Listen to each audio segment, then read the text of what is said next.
nos identifica desde luego el reto que tenemos para solucionar el problema de atraso o el problema de los expedientes que vienen más atrás del año 2011, que es de 1.150.000 procesos.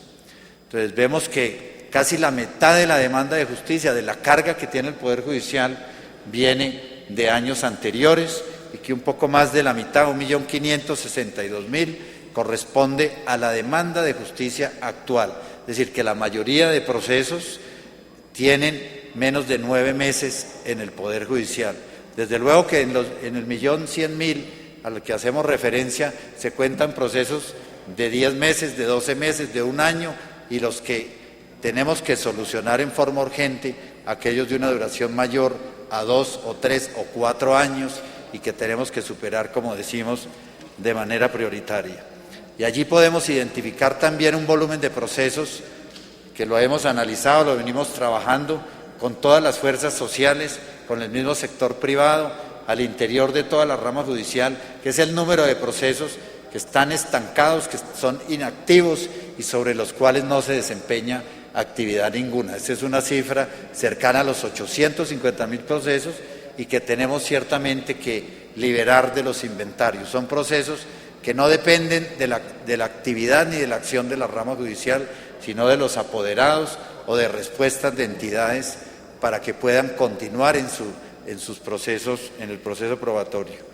Allí tenemos inmensos retos, pero lo importante es aclarar que la mitad de la carga laboral que hoy tiene el Poder Judicial corresponde a procesos un poco más ingresados en el año 2011.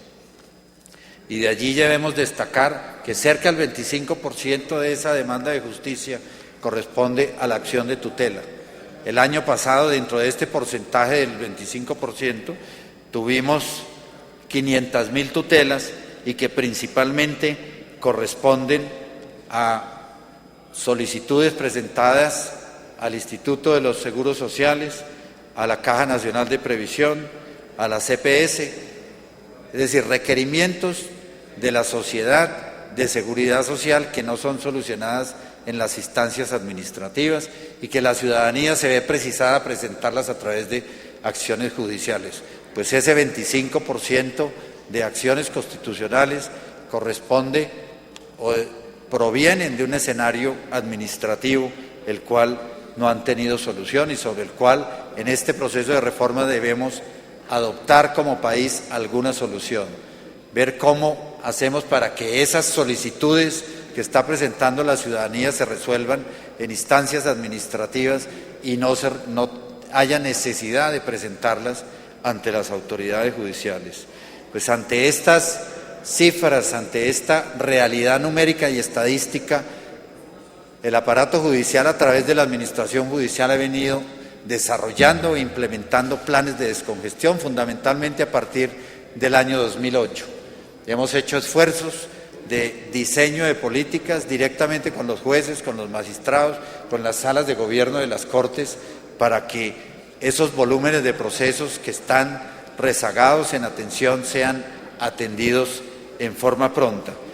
Para resumir, en los últimos 2 años, en el año 2009 y 2010 de cifras, ya con el cierre de estos ejercicios, hemos evacuado 431.000 procesos y esperamos que en el año 2011 tengamos una evacuación de 500.000 procesos. Es decir, que los esfuerzos de descongestión en todas las jurisdicciones nos lleven a cerca de 1 millón de procesos, como lo tenemos que seguir adelantando, particularmente en el caso de la jurisdicción contenciosa, donde venimos trabajando directamente con la sala de gobierno y con la sala de seguimiento al proceso de implementación del código, tratando de dejar la jurisdicción contenciosa al momento del ingreso de vigencia del código a mitad del año entrante, en junio del año entrante, en el estado menor de inventarios posible, de manera que que estemos en unas buenas condiciones para abordar la oralidad y la vigencia del nuevo código. Pues todas estas cifras las presentamos para que tengamos un escenario real sobre el estado de la justicia, sobre los niveles de desempeño, sobre las cargas reales que tiene el Poder Judicial y sobre los procedimientos a los que estamos acudiendo para bajar esos inventarios de procesos.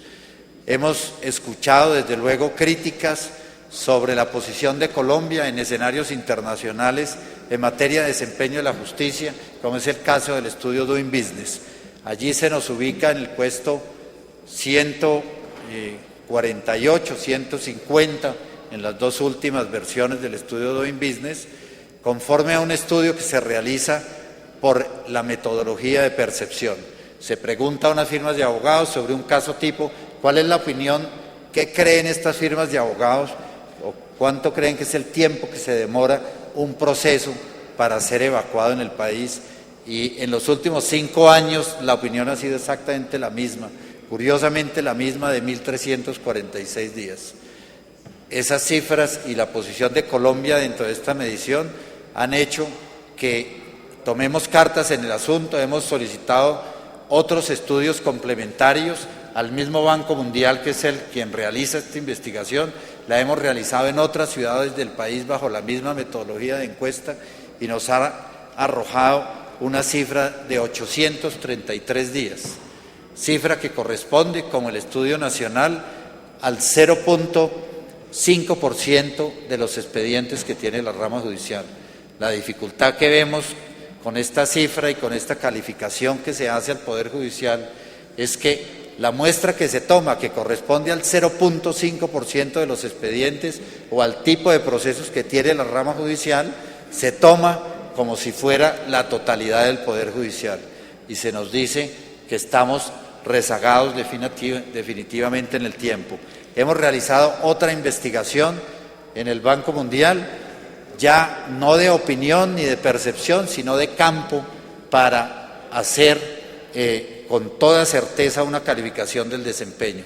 Esta investigación nos ha ofrecido unos índices de 833 días, sustancialmente diferente a la investigación que se ha publicitado reiteradamente. Pues bien, pensamos que todos estos análisis que debemos hacer y que el país debe hacer y que invitamos al Congreso a que los profundice, como lo vienen haciendo en este proceso de reforma, nos van a permitir evaluar las fortalezas del esquema real de autogobierno que tenemos y valorar también las propuestas de reforma, para ver si afectar la independencia judicial con la participación en la conformación del órgano de gobierno, del gobierno nacional y del Congreso resulta benéfico, o si debemos insistir y permanecer en el esquema de autogobierno con la conformación autónoma e independiente del órgano de administración. Se ha previsto la participación de los presidentes de las Cortes en la integración del órgano de administración. Pensamos que estaríamos retrocediendo en el paso que ya dio la Asamblea Nacional Constituyente.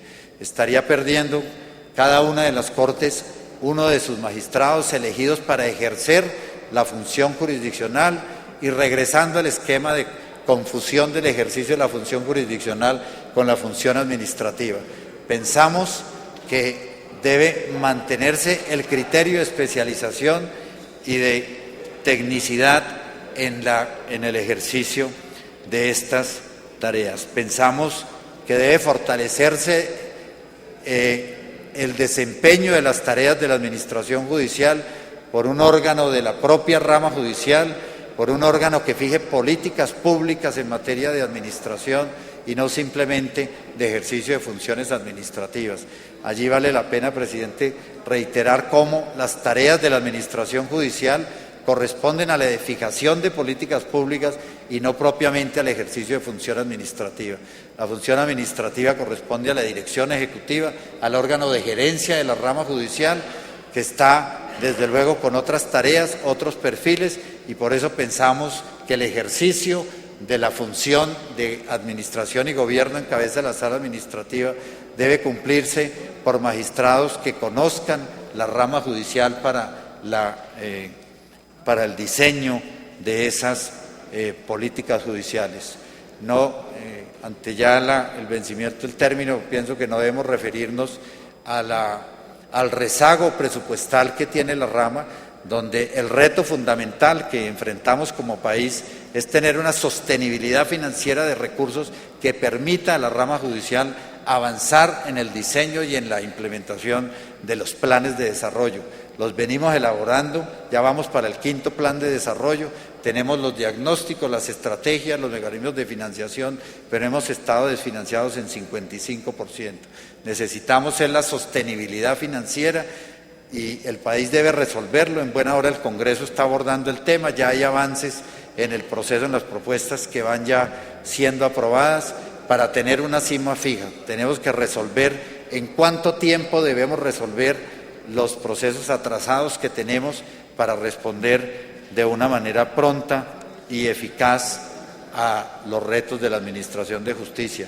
Efectivamente, la Administración Judicial ha tenido presupuestos que, si bien han estado en lo que ya se había señalado por el senador Avellaneda, por el presidente del Consejo de Estado, entre el 1, el 2, el 3%, a pesar de tener estas apropiaciones, el Gobierno Nacional ha hecho uso de los mecanismos de aplazamiento o de congelación de las partidas, tanto en el año 2010, donde finalmente no pudimos utilizar 25.000 millones de pesos, o en este año, donde tenemos aún pendientes a esta fecha de descongelar 50.000 millones, con las dificultades de ejecución que ello implica. Es decir, queremos finalmente, presidente, ya ante el final del tiempo, pues reiterar nuestra gratitud para presentar estos informes, las consideraciones de la Administración Judicial para contribuir con el fortalecimiento de la justicia. Pensamos que esa debe ser la orientación, de fortificar los órganos de administración, cada vez volverlos más técnicos, garantizar al país una justicia independiente a través del fortalecimiento de sus órganos de gobierno. Muchas gracias, presidente. En uso de la palabra, la senadora Marixa Martínez. Gracias, presidente. Le agradezco también al senador Armando Benedetti por la deferencia al cederme el uso de la palabra.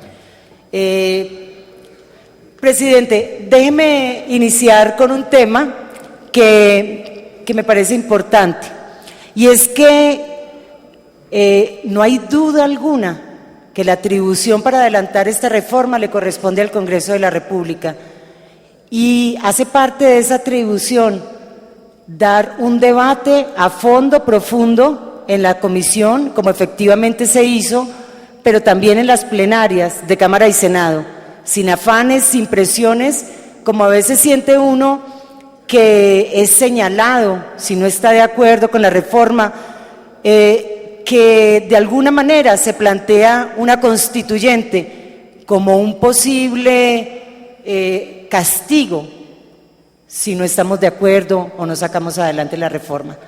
Creo que los senadores, los representantes, tenemos nuestra atribución y debemos ejercerla de acuerdo a nuestras convicciones.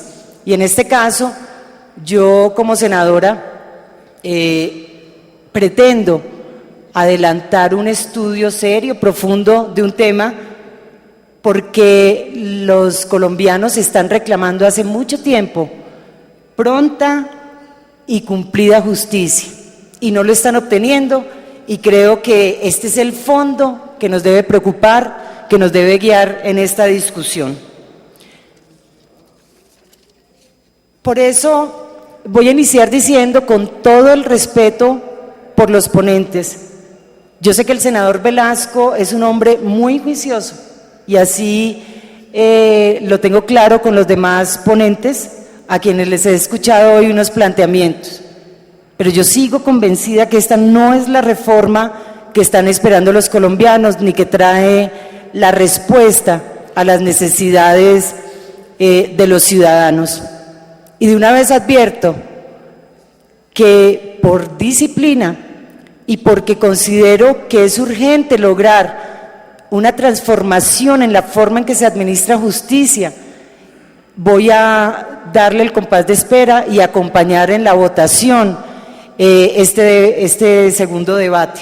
Mañana votaré positivo una reforma en la que hoy quiero decir que no creo que sea la solución, y que espero que entiendan que no es una posición personal y sin fundamento.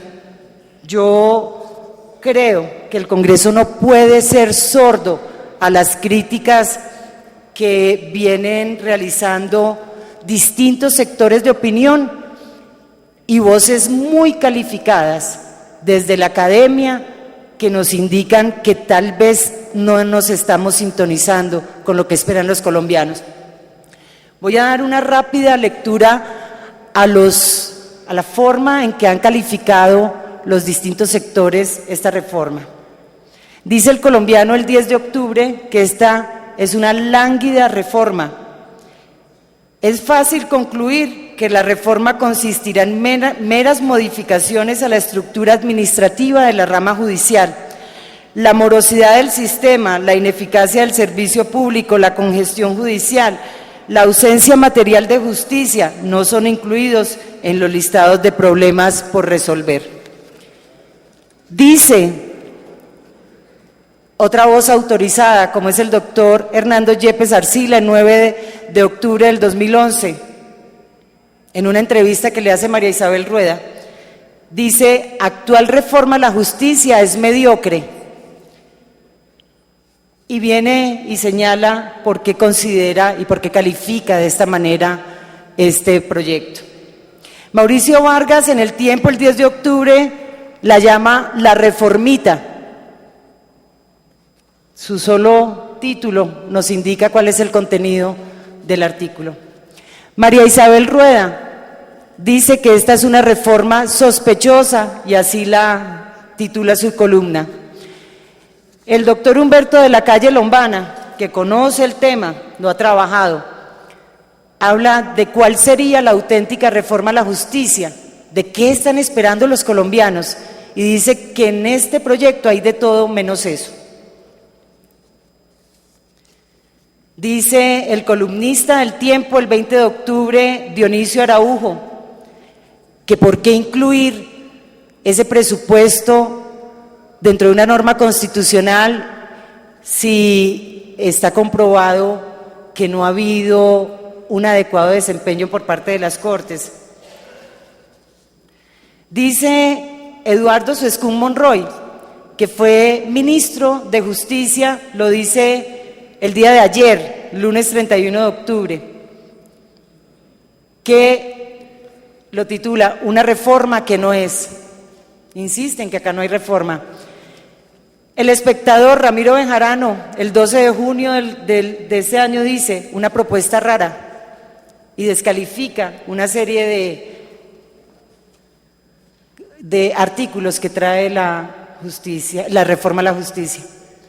La directora de la Corporación Excelencia en la Justicia, el 28 de octubre, manifiesta que están esperando a ver si cambia el rumbo, porque lo que hay esperan que se hunda por el pobre contenido de la reforma. El Nuevo Siglo, el 24 de octubre, dice que se archive la reforma. Con esto quiero decirle a los ponentes que de ninguna manera desconozco el gran esfuerzo y cómo han socializado y cómo han buscado opiniones, pero no hemos dado en el punto. Estoy convencida que no hemos dado en el punto. Vienen seguramente contenidos que en algún momento hay que implementar, pero que no son lo que la urgencia del momento, la crisis de la justicia reclama. Por eso quiero hacer un breve análisis de algunos punticos muy sencillos.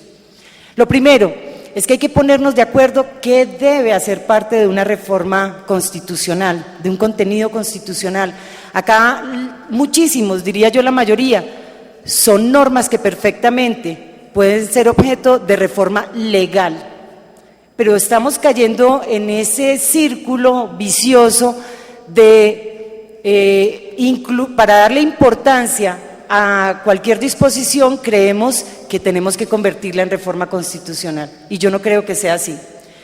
El habeas iuris que acaba de mencionar el doctor Espinosa y es defendido por el senador Juan Lozano, me parece supremamente interesante la figura.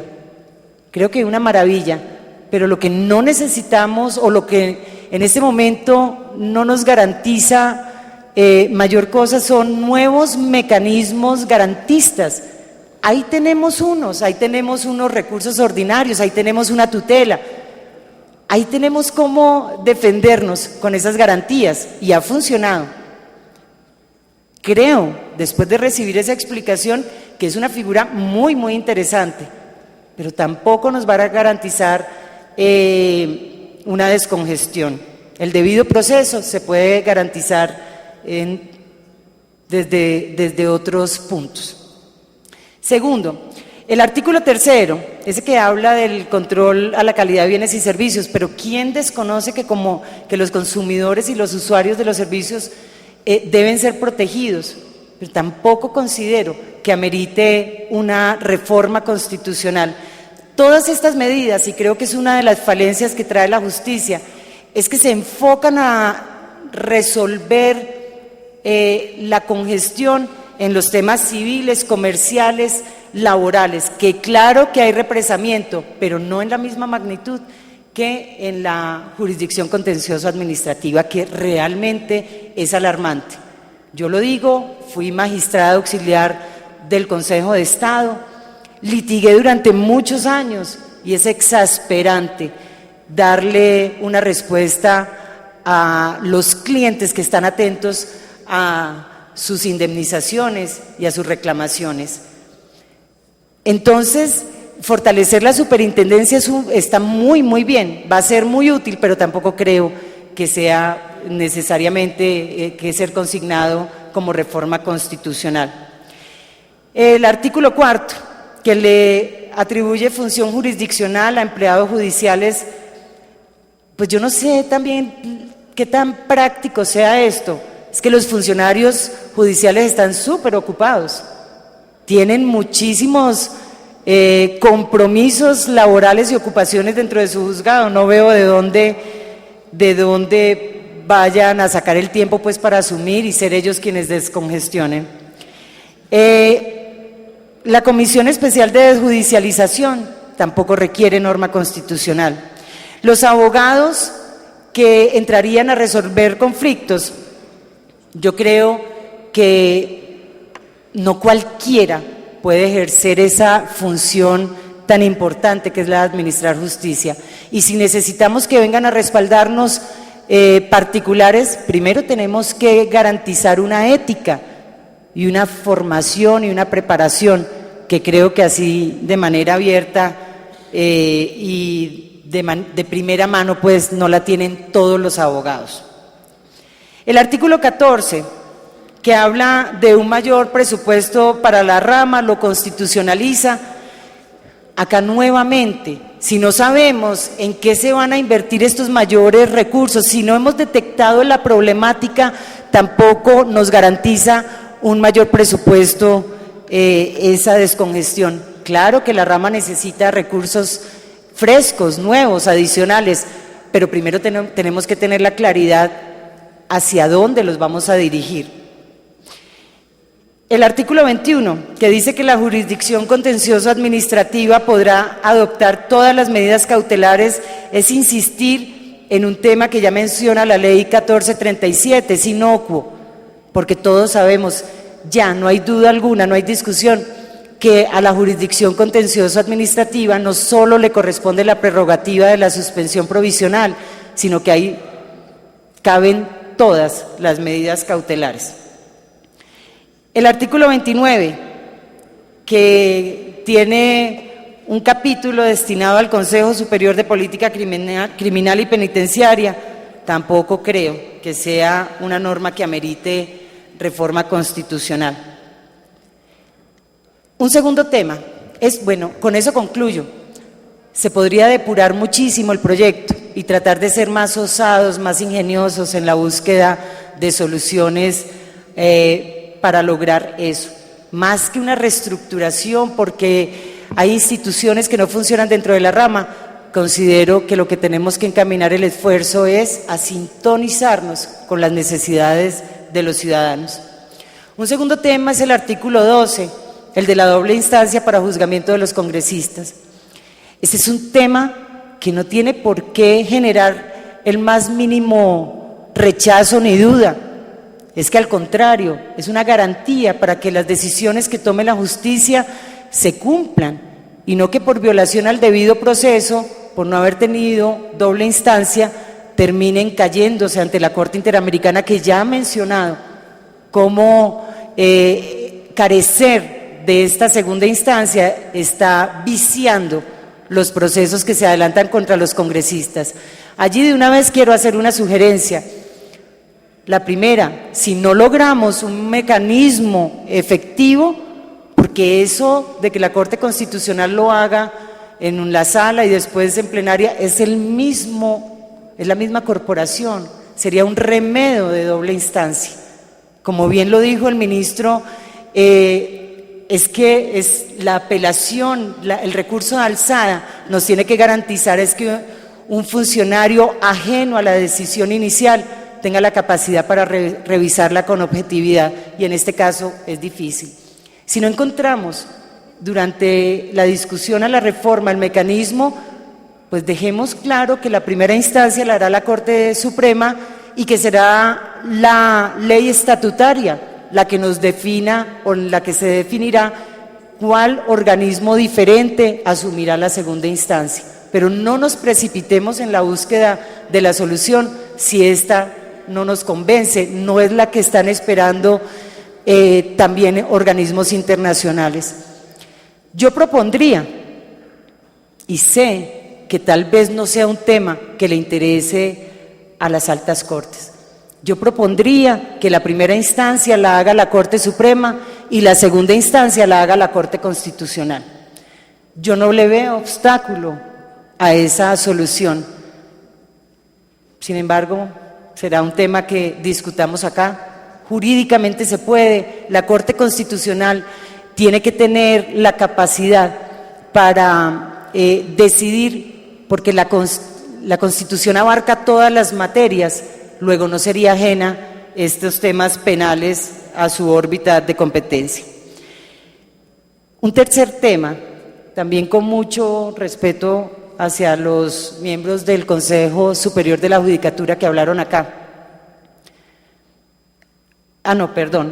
Sobre la ampliación de periodos, el artículo 18, a 12 años, de 8 a 12 años, y de edad de retiro forzoso de 65 a 70.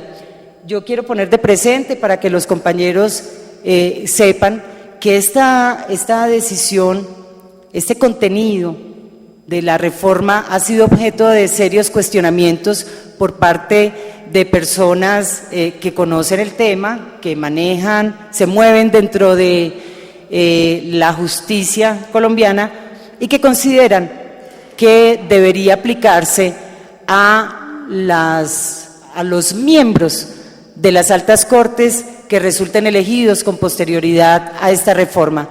Yo lo quiero decir acá para plantear la discusión, porque creo que todos los senadores y los representantes cuando llegue esto a la Cámara debemos tener la capacidad de que no haya temas vedados, que estamos ejerciendo una atribución constitucional muy seria y que debemos hacerlo con toda responsabilidad. Y esta reforma no puede dar lugar a que se generen mantos de duda sobre posibles negociaciones entre las diferentes ramas del poder público, porque no sería justo, ya que eso no está ocurriendo.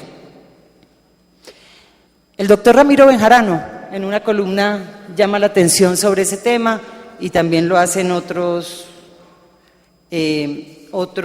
columnistas. Y también puedo decir, como opinión personal, me parece que eso puede darse la ampliación, pero tampoco garantiza de ninguna manera una solución al tema de la congestión. La congestión de la justicia, ese es el punto central, y creo que acá es donde nos ha faltado osadía. Ese es el punto álgido, que si damos en la solución, así no haya ningún otro artículo, los colombianos quedarían satisfechos con la reforma. Primero, soy una convencida por haber sido parte de la rama, porque soy liberal, porque creo en el equilibrio entre los poderes, que la rama judicial tiene que salir fortalecida de esta reforma y su autonomía tiene que también ser reforzada gracias a esta reforma. Pero si analizamos un poco el tema del Consejo Superior de la Judicatura, ha habido unos avances, como bien lo mencionaron acá quienes hablaron en su nombre, indudablemente, pero como propone la reforma, creo que tomó lo malo del Consejo Superior de la Judicatura, lo fortalece, y lo bueno, lo que servía, lo que brindó cierta autonomía a nivel regional, que avanzáramos allá en las regiones olvidadas, lo desecha. Yo estoy de acuerdo con que debe existir un órgano que se encargue de administrar la rama judicial y brindarle esa autonomía que requiere, pero no creo que sea simplemente dejando la sala disciplinaria y acabando las seccionales y la nacional de la sala administrativa. Doy fe en mi región, que es una de las regiones más olvidadas, que allí, a raíz de la implementación del Consejo Superior de la Judicatura y de la sala administrativa descentralizada, un poco entre comillas, avanzó para los territorios nacionales, los antiguos territorios nacionales, por lo menos la infraestructura básica para poder realizar esta función. Entonces, dejar y fortalecer en la sala disciplinaria y acabar lo otro, la administrativa, no creo que sea la solución. Es más, nunca he estado de acuerdo con que la sala disciplinaria se encargue de ciertos temas. ¿Por qué? Y hoy lo decía el doctor Soto, lo decíamos en la reunión de la bancada de la U, ¿por qué a los abogados los procesa una corporación como esta? Todas las profesiones liberales tienen sus colegios, sus tribunales de ética, y son ellos los encargados de adelantar este tipo de procesos. Yo no veo, nunca he entendido por qué semejante estructura para juzgar a los abogados. No me parece, creo que esto perfectamente deben ya asumirlo un colegio o un tribunal de ética. La sala de gobierno conformada por los presidentes de altas cortes, yo creo que eso garantiza transparencia y eso en alguna medida lo deja a uno tranquilo. Sin embargo, es quitarle unas mentes valiosas que deberían estar dedicadas a administrar justicia, que es lo que se nos ha congestionado, y no ponerlas con nuevas funciones administrativas. Por el lado de la transparencia me gusta, pero no me convence tanto, porque no debemos destinar más jueces ni atribuirles más funciones administrativas. Yo tengo una propuesta que es para terminar ya con respecto a la tutela. Yo creo que la tutela, como lo dijo el ministro, es una contribución revolucionaria a nuestro ordenamiento jurídico. Que hoy se haya congestionado la justicia porque todo el mundo accede o pretende accionar este mecanismo, quiere decir que funciona y que tenemos que cuidarlo y que tenemos es que encontrar la forma para que saneemos aquella utilización indebida de esta protección. Por ejemplo, en el tema de salud, yo creo que ya es repetitivo lo que viene ocurriendo. Estamos hablando de 8.000 tutelas semanales y 400.000 anuales para todos los temas. Luego, es un mecanismo que requiere algunos ajustes, pero que tenemos que preservar y mejorar, aprovechar esta reforma para mejorarlo. ¿Cómo podríamos limitar un poco el uso de la tutela? Primero, con medidas sancionatorias. Las actuales no han funcionado, pues entonces que sean más drásticas las sanciones para aquellos violadores permanentes de derechos fundamentales. Si en el tema de la salud sabemos que las mismas entidades son las que le hacen nugatorio el derecho a la salud, pues ya simplemente el arresto no es mecanismo efectivo. Busquemos otros que sean más drásticos y de esa manera evitamos la saturación de la justicia. La tutela contra sentencias, yo creo que debe proceder. Es que cuando todos entendamos que la Corte Constitucional debe ser el organismo de cierre, porque es que es la que se encarga de interpretar la Constitución, allí se van a acabar ese choque de trenes que tanto afecta la credibilidad de la justicia y llega a causar inseguridad en este tema. Pongámosle un término de caducidad, pongámosle unas causales a la tutela contra sentencias, un término de caducidad que alguien ha propuesto en 30 días desde el término de ejecutoria, unas causales que sea una abierta violación, una vía de hecho por parte del juez, una actuación arbitraria.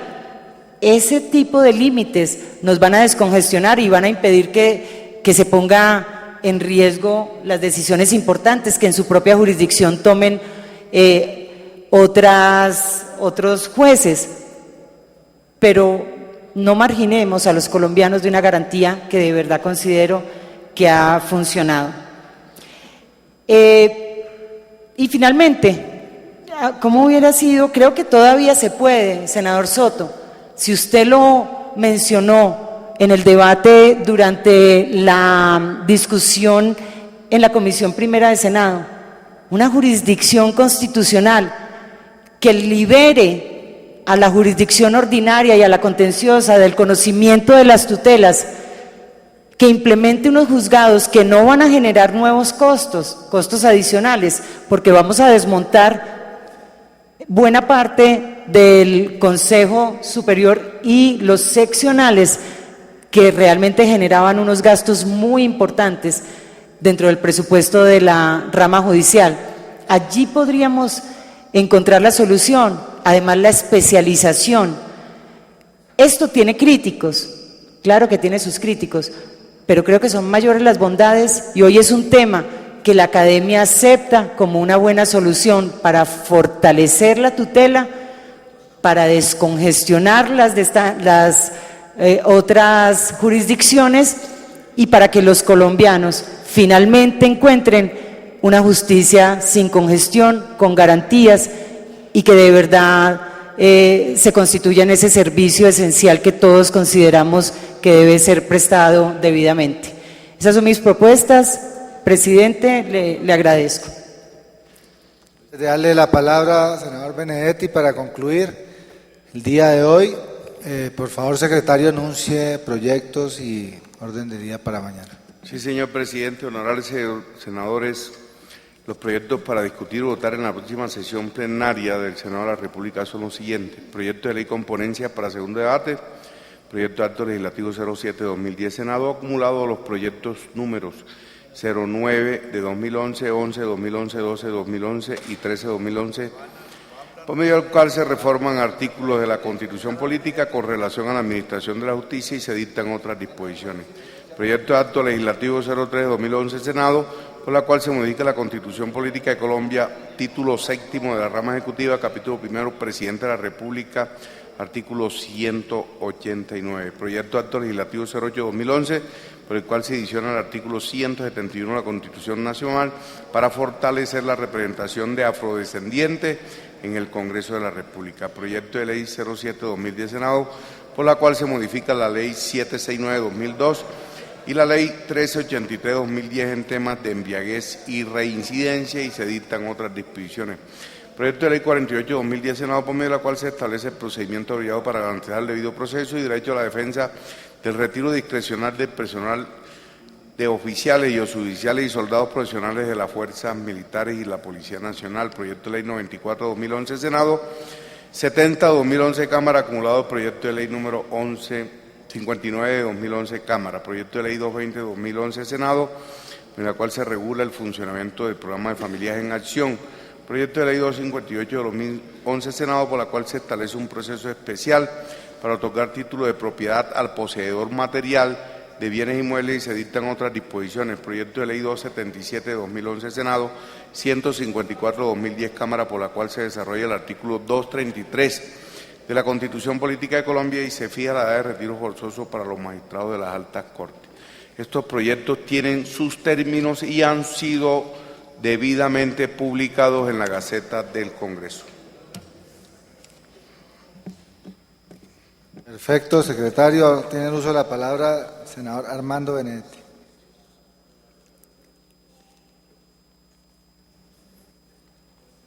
Está durmiéndose. Gracias, señor presidente. No, yo fue asaltada en buena fe mi caballerosidad de haber cedido la palabra porque me dijeron que eran 2, 3 minutos. Ahora no. Perfecto. No, ya aprendí la lección hoy. Entonces yo lo que creo, presidente, para no quitarle el sueño al doctor Soto y no molestar a nadie más, yo creo que levantemos la sesión y mañana empecemos, presidente, porque yo creo que terminamos todos bastante cansados en el día de hoy. Muchas gracias, Perfecto, presidente. senador Armando Benedetti. Cabe también recordar y felicitar a todo el equipo colombiano de deportistas que participaron y ganaron con medallas de oro, plata y bronce en los Panamericanos de Guadalajara, México. Citamos para mañana a las 12 del día, y esperamos para que acaben de participar ponentes y miembros de los diferentes partidos y entramos a votar. Buenas noches. Construimos democracia, transparencia, compromiso y modernización para solidificar los valores de un país. Congreso de la República. Aquí vive la democracia. Por estos días, la palabra inundar solo nos recuerda tragedia, llanto, pérdida y desesperanza. Sin embargo, inundar es solo eso, una palabra a la que todos los colombianos le podemos cambiar sus significados si nos unimos y decidimos inundar, pero de otra forma. Inundar con todas nuestras donaciones a esos que hoy están sufriendo. Por eso nace Colombia Humanitaria, la mejor forma de unirnos para ayudar. Dicen que la realidad siempre supera la ficción.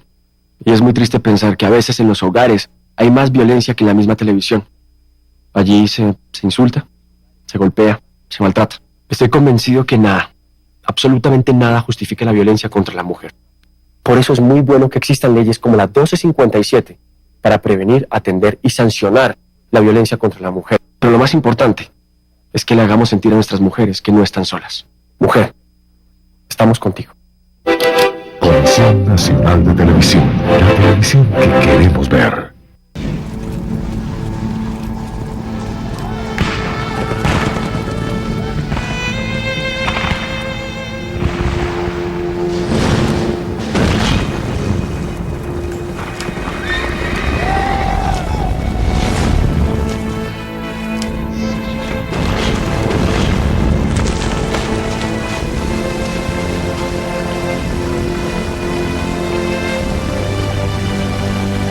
Muchas cosas han cambiado. Los uniformes, las armas, los equipos, la tecnología. Pero hay una cosa que nunca podrá cambiar: la necesidad de buenos soldados que vivan en función de patria, honor y lealtad.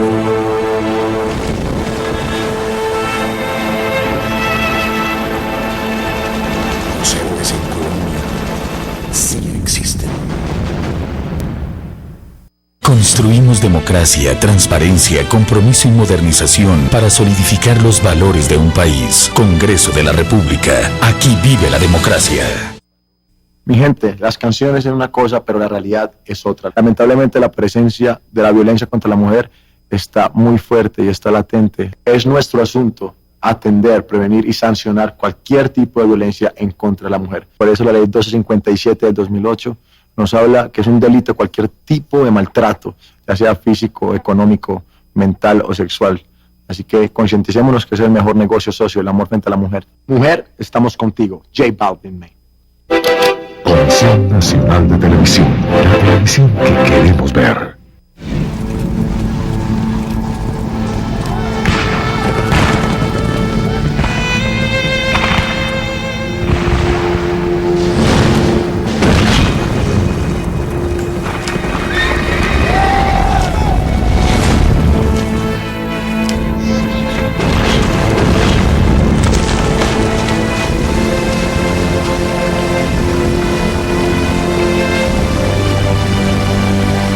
Muchas cosas han cambiado. Los uniformes, las armas, los equipos, la tecnología. Pero hay una cosa que nunca podrá cambiar: la necesidad de buenos soldados que vivan en función de patria, honor y lealtad.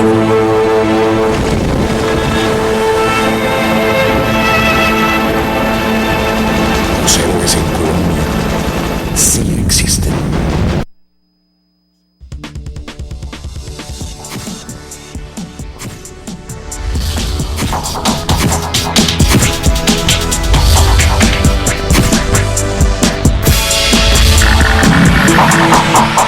El país lo necesitaba.